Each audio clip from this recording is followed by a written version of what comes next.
تفتكر ليه انا ركزت في الهدف الرابع مع حسام عبد المجيد؟ عارف ليه؟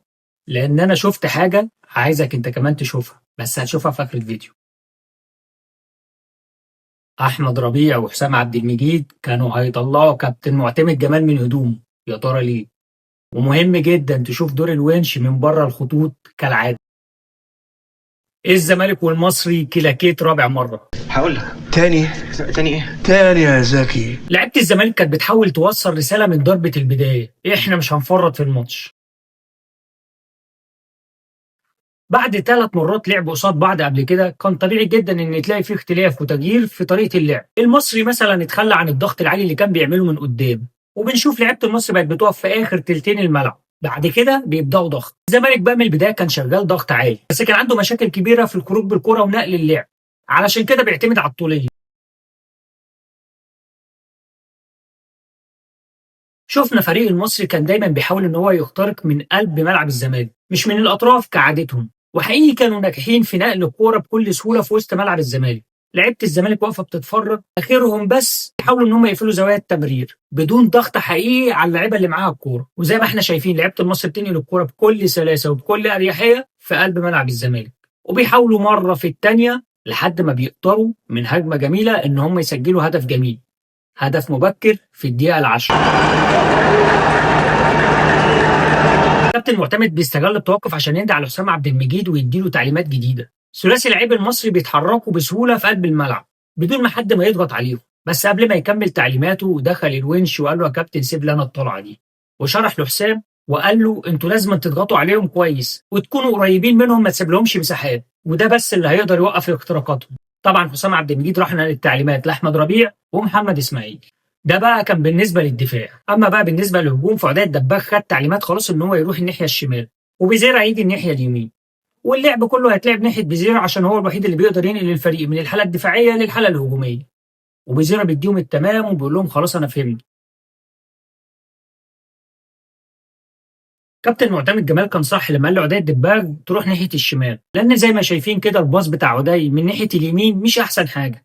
اما بقى بيزيرا اللي عرف ان هو عليه المسؤوليه من نقل الفريق من الحاله الدفاعيه للحاله الهجوميه، هتلاقيه على طول وباستمرار بيتكلم مع عمر جابر ان هو يغطي وراه ويخلي باله. وبالفعل لعيبه الزمالك بتحاول تطبق اللي كابتن معتمد قال عليه وبيضيقوا المساحات ما بينهم وبين لعيبه المصري علشان يعرفوا يضغطوا عليهم كويس، بس كل ده والزمالك لسه بيعاني من مشكله الخروج بالكوره، مش عارفين يخرجوا بالكوره اللي هتظبط مع الوقت لو سرعنا اللعب. ولما تشوف معايا الهجمه كده هتلاقي ان احنا عرفنا نطلع صح وقدرنا ان احنا نوصل لمناطق الخطوره عند المصري. الكرة كمان اتنقلت من الشمال لليمين لحد ما بنقدر ان احنا ناخد منها فاول.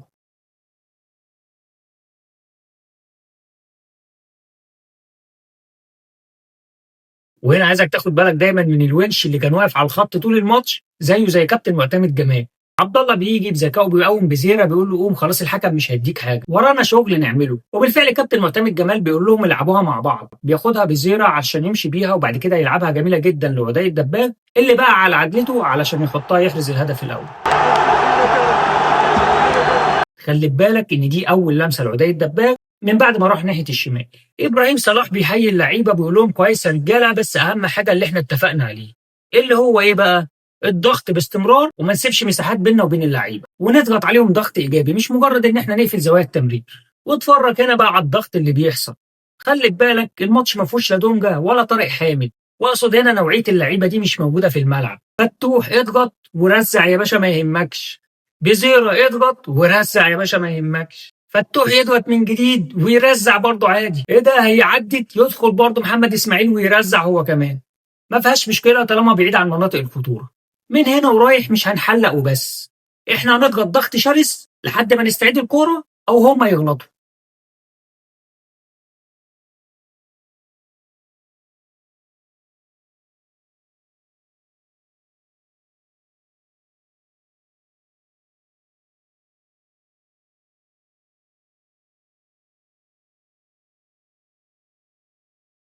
كابتن معتمد عايزنا ندور الكوره اطول وقت ممكن، علشان كده كان متضايق جدا لما ربيع استهتر في باص وكانت هتتقطع منه، لان احنا قريبين وعايزين نسجل الهدف الثاني. بس يا كابتن ما تقلقش، احمد فتوح خلاص شغل وضع الطيران وعدى ما بين 2 لعيبه من النصر، عمل اسيست مميز جدا لناصر منسي اللي اتحرك تحركا اكتر تميز ويلعبها الاسطوره ويسجل الهدف الثاني.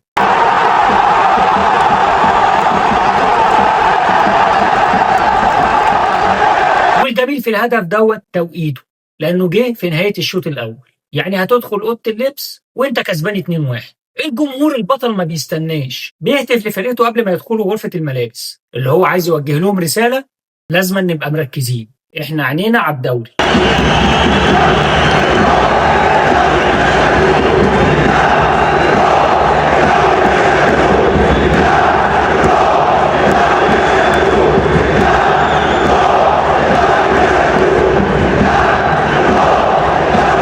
الزمالك بيبدأ الشوط الثاني وهو مركز، عايز يجيب الجون الثالث علشان يريح باله من اي سيناريو ممكن يحصل. خطوره الزمالك بدأت تبان على مرمى المصري اكتر واكتر، بس الفينش مش مظبوط. كل ده وكابتن معتمد تركيزه ان احنا نلعب ونبقى موجودين في نص ملعب المصري، ما ندهمش اي فرصه ان هم يمتلكوا الكوره. عشان كده بنشوف الراجل هيتجنن من بره الخطوط عشان حسام عبد المجيد طلع كوره سهله للاوت رغم ان هي بعيده عن المرمى، لحد ما بتيجي الدقيقه 71 والزمالك بيعمل تغييرين: نزول احمد شريف وادم كايد مكان فتوح وعداء الدباغ. ويا دوب مجرد نزول ادم كايد الملعب بلاقي ابراهيم صلاح بيندى عليه على طول، يقول له: تعالى انت ما عدتش عليا، في كلمتين عايز اقولهم لك. بيقول له ان احنا مش عايزين نفقد الكوره وعايزين ننقل اللعب، ودايما تخلي بالك من اللعب اللي وراك. لعيبه الزمالك مركزه في تعليمات كابتن معتمد جمال، علشان كده هنقف شويه عند الهدف الثالث وهنجيبه من بدايته، اللي بدايته كانت قطع الكوره من احمد ربيع، وبعدها بنقدر نعمل كام تمريره متقنه لحد ما توصل للخطوط الاماميه عند بيزيرا اللي بيلعبها بالعرض لناصر منسي، والراجل بيفضل يحارب ويكمل فيها رغم ان هي كانت بعيده جدا عنه، ويعمل حاجه ما كانش حد متوقعها خالص في الملعب، وبيحرز واحد من اجمل الاهداف.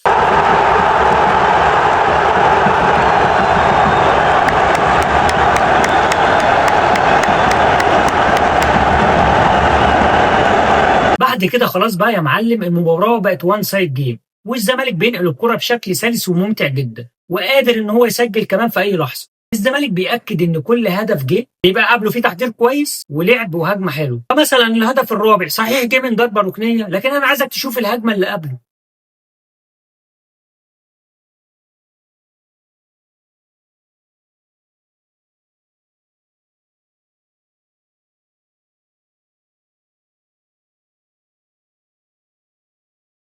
وعرضيه جميله بيجي منها ضربه ركنيه اللي جه منها الهدف. بس انا بوريك ان لعيبه الزمالك قبل الهدف كانوا بيعملوا ايه. هنا بقى لازم أنا اوريك حاجه مش هتشوفها غير معايا وبس. في لقطه كانت في الشوط الاول كده، رمي التماس للزمالك جنب الكورنر، شوف حسام عبد المجيد بيطلع بره الخط اوت خالص، وده معناه ان في شغل تكتيكي للضربات الثابته هم متمرنين عليه وعايزين ينفذوه. تمام كده، تمام كده. نيجي بقى للضربه الركنيه، ان ادم كايد وعبد الله السعيد بيتكلموا مع بعض في حاجه هم عارفينها. مره واحده عبد الله بيتاكد هو حسام جاي ولا لا، فلما بيلاقيه جاي بيقول له على حاجه، وحسام بيديله الاوكي، بيقول له ان انا جاهز.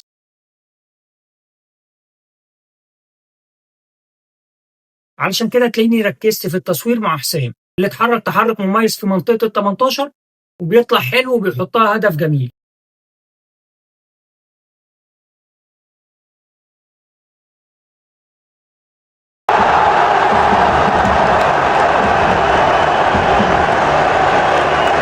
عايز اقول لك بقى من المفارقات في الماتش ده ان 3 اهداف من الاربعه خبطت في العارضه ودخلت الجول، ودي حاجه ما بتحصلش مع الزمالك. بس يا سيدي، واتمنى ان يكون الفيديو عجبكم. مستني ان شاء الله تفاعلكم، لايك وشير وكومنت، وقول لي ايه اكتر حاجه عجبتك في الفيديو. ماتش جديد وفوز جديد لحد اخر الدوري باذن الله. سلام عليكم.